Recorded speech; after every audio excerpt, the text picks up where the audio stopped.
Last na to guys, last. Tinig, 40%. 40% dehearing rate. Yan.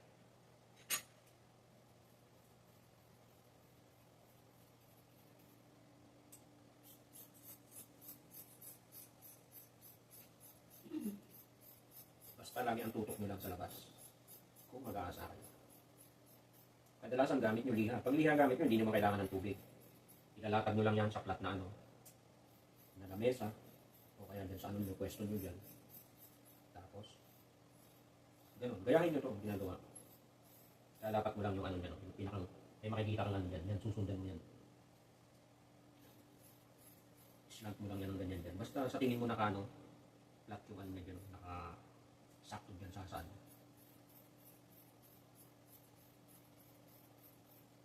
Ayan.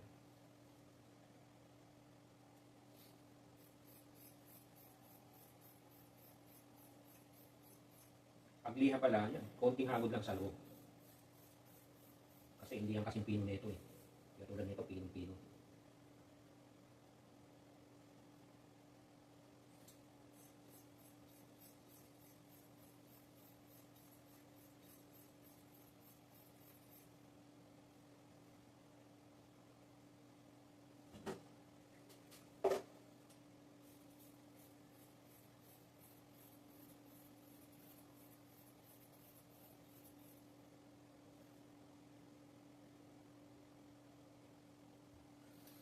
Sa akin, pwede yung magtagal dito sa loob.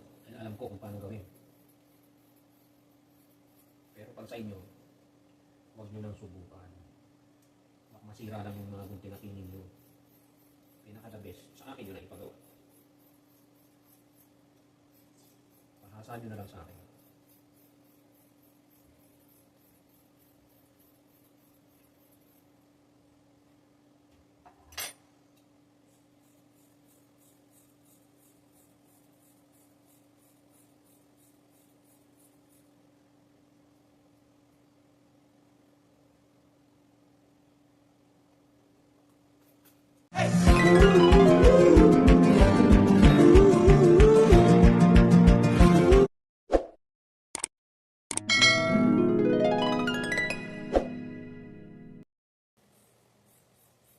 Nga pala guys, ano pala sa April, mga second week ng April, 100 na ang hasa. Tining o kaya gunting, 100 pesos. Tabako o stainless, 100 pesos. Tabako na gunting. Pero meron akong hindi tinatanggap na mga gunting guys, kaya lalo na yung mga gunting ng made in Pakistani daw, hindi ko yung tinatanggap na ngayon. Doon na lang kayo sa kanya magpahasa.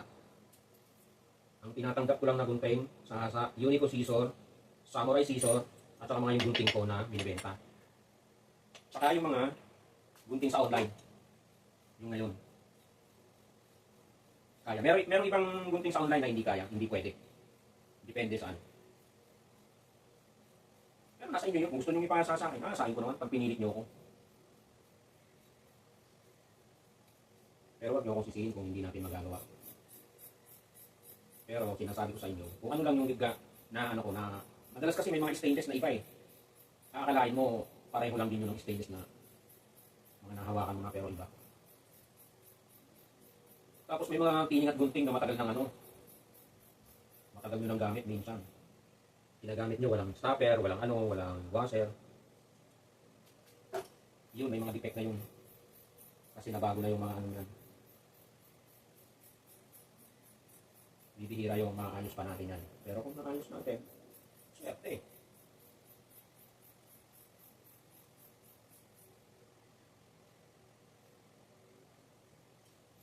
$100 ang hasa by April.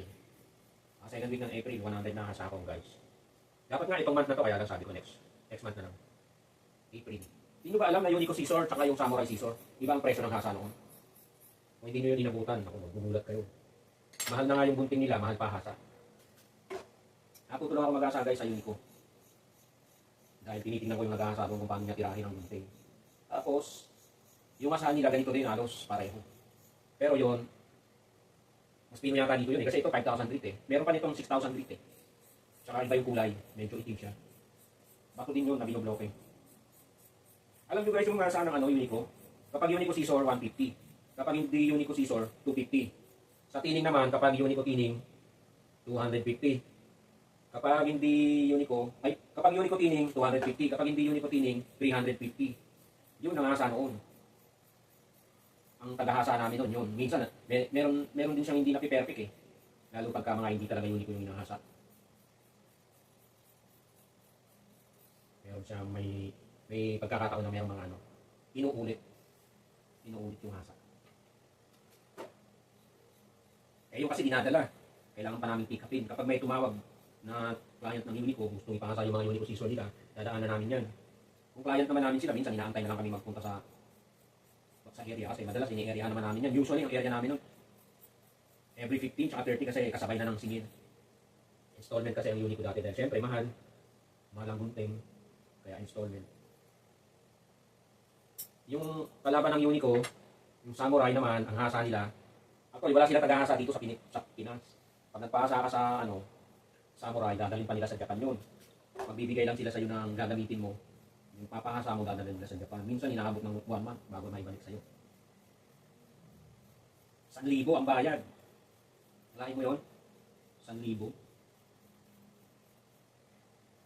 Pero, ang kaibigan kasi nito, yung mga hasa na mano-mano, hindi mo masyadong nahalata na hinasa siya kasi hindi siya nababawasan. Hindi katulad ng pinahasa mo sa Hortaleza o kaya sa ibang naghahasa, makina ang gamit.